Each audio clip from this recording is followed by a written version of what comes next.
আমাকে হত্যা করার পরিকল্পনা করা হলো। সরুলিয়ার মাহফিল থেকে আমি গাড়িতে উঠে গেলাম, সামনের সিটে বসা। আমি নাম জানি না, তবে এতটুকু বলতে পারি যে ওর জন্মের ঠিক নাই, মা একজন ঠিকই আছে কিন্তু বাবার কোনো ঠিক নাই, পিতৃ পরিচয়হীন আর অবৈধ যারও সন্তান। জোরে বলেন ঠিক না বেঠিক? পেছনের সিটে বসে আমার ভাইয়েরা আমার কলারটা পর্যন্ত ধরে মা বাপ তুলে গালাগালি করে জামা ছিঁড়ে ফেললো। আমার ভাইয়েরা কালের আবর্তনে, বাতাসের পরিবর্তনে আমি আবার এসেছি তলার ময়দানে। যারও সন্তানদেরকে এখন আর খুঁজে পাওয়া যাচ্ছে না। জোরে বলেন ঠিক না বেঠিক? আমার মুসলমান ভাইয়েরা, কারণ এই কোরআন ছিল, কোরআন আছে, কোরআন থাকবে, কোরআনকে কেউ ধ্বংস করতে পারবে না। কোরআনের সঙ্গে যারা থাকবে জিরো থেকে আমার আল্লাহ হিরো বানিয়ে দিবে। আর কোরআনের বিপক্ষে যারা যাবে ওদের মরার পরে মানুষ তো দূরের কথা, ওদের জানাজা কুকুরেও পড়বে না। জোরে বলেন ঠিক না বেঠিক? আমি আলোচনা করতে গিয়ে বলি, একজন অজ্ঞাতনামা মহিলার লাশ পাওয়া গেল রাস্তার কিনারায়। উদ্ধার করে এলাকার লোকেরা ইমাম সাহেবের কাছে হ্যান্ড ওভার করলো। যখন ইমাম সাহেব শরিয়াত ঘাটাঘাটি করে একটা মহিলা দলের কাছে হ্যান্ড ওভার করলো, তখন কাফন দাও, গোসল করাও, কবরে রাখো। মুসলিম মায়েরা গোসল করাতে যাবে, মাথার ভিতরে বড় একটা সিঁদুর টানা। এটা মুসলমানের কাজ না, এটা হলো মালায়নের কাজ। মুসলিম মায়েরা বলে আল্লাহু আকবার, আল্লাহু আকবার। এই যে মালায়নের বাচ্চা, মালায়ন, একে তো কবরে নেওয়া যাবে না, হিন্দুদের কাছে দাও। হ্যান্ড ওভার করা হলো। যখন হাতের ভিতরে হাজারে দানা তসবি দেখতে পেল, তখন এখন হিন্দু মায়েরা বলে রাম রাম রাম। এই যে মুসলমানের বাচ্চা, মুসলমান। এখন হিন্দুরাও নেয় না শ্মশানে, মুসলমান নেয় না কবরে। আমার ভাইরা, আমার দেশের স্বৈরাচার খুনি রক্তচোষা যিনি, উনি ভারতে গিয়ে আমার ভাইরা দিল্লির ওই চামড়া ঘোষানো মোদির হাতে, যিনি গরুর পায়খানাকে পায়েস মনে করে খায়, প্রসাবকে ম্যাঙ্গো জুস মনে করে খায়, আর মুসলমানদের রক্তের উপর দিয়ে হাত রঞ্জিত করে, ওই চামড়া ঘোষানো মোদি ওই বয়ফ্রেন্ডের হাতে কি কায়দা করে চুমো খায়, আর হিন্দুদের মন্দিরে গিয়ে মিশে যায়। আবার সৌদি আরবে গিয়ে সাফা মারওয়া পাহাড়ের পাশে বসে ছাই করে উমরা করে গুমরা হয়ে মাথায় ঘুমটা দিয়ে আমার ভাইরা ফিরাউনের উত্তরসূরি রূপ ধারণ করে ইসলামের 12টা বাজায়। আল্লাহর কসম করে বলি, আমার মনে হয় মরার পরে শ্মশানও গ্রহণ করবে না, কবরেও গ্রহণ করবে না। মুসলমান নিবে না কবরে, হিন্দুরা নেবে না শ্মশানে। চাচি যাবে কোনখানে? দেখবে বাংলার জনগণে।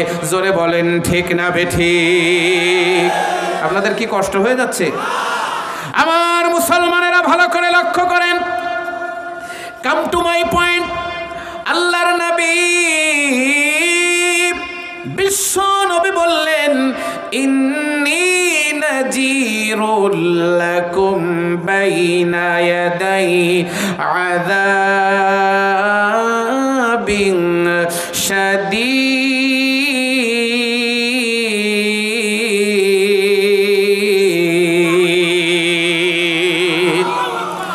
আমার ভাইরা, নবীজি বললেন, ও কাফেরের গোষ্ঠী, আমাকে যদি তোমরা মেনে নাও তাহলে শুনে রাখো, আমি তোমাদের জন্য জাহান্নামের ভীতি প্রদর্শনকারী রূপে এসেছি।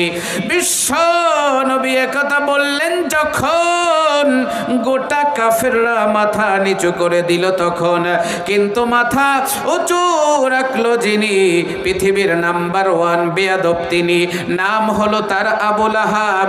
আমার ভাইয়েরা, আর কেউ মাথা উঁচু করলো না। আল্লাহর নবী পাহাড়ের নিচে, আল্লাহর নবী পাহাড়ের উপরে, আবু লাহাব পাহাড়ের নিচ থেকে মাথা উঁচু করলো, হাত উঁচু করে বিশ্ব নবীকে পাথর মারলো এবং গালাগালি করে বলল, তাব্বাল্লাকা সাইরাল ইয়াউম আলিহা জামাতানা। হে মুহাম্মদ তোমার জীবনের প্রত্যেকটা দিন ধ্বংস হয়ে যাক, এই কারণেই কি তুমি আমাদেরকে একত্রিত করেছো নাকি? আমার ভাইরা, তোমার কি আর কোনো কথা নাই? আল্লাহর কথা, রাসূলের কথা, জান্নাতের কথা, জাহান্নামের কথা, নীতির কথা, নৈতিকতার কথা, পৃথিবীতে আল্লাহর কথা মেনে চলা ছাড়া আর কি কোনো কথা নাই তোমার কাছে?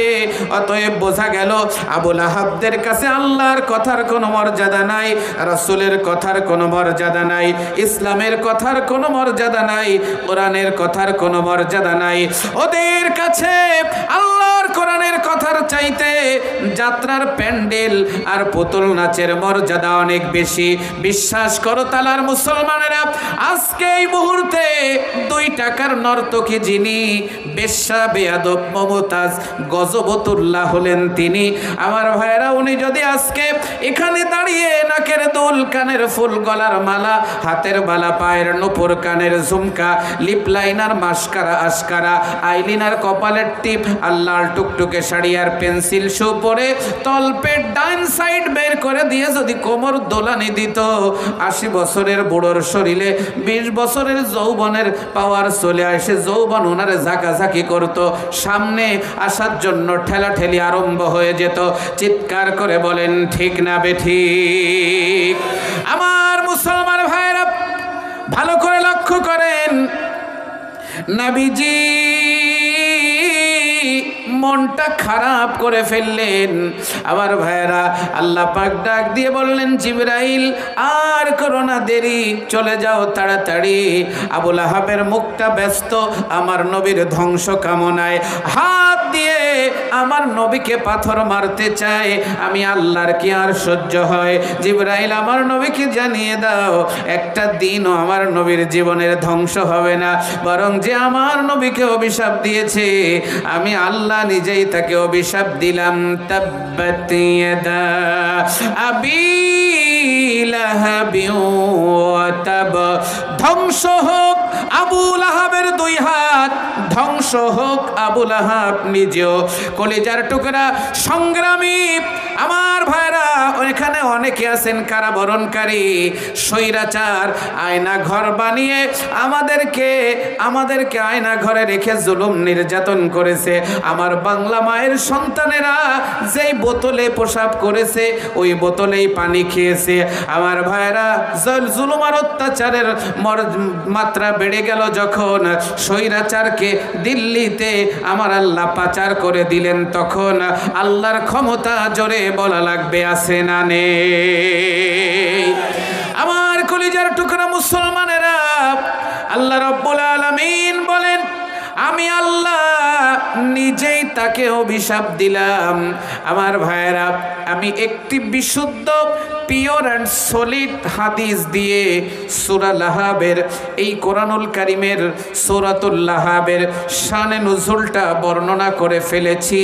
এখন যদি সামান্য একটু সময় আপনারা আমাকে দেন, যদি একটু অনুমতি পাই, একটু সামনের দিকে অগ্রসর হতে চাই, আল্লাহর কোরআন শোনার মতো মন মানসিকতা সাতক্ষীরার সংগ্রামী আল্লাহর জান্নাতের মেহমানেরা আমাদের সবার ভিতরে জোরে বলা লাগবে আছে না নেই? আমার ভাইরা,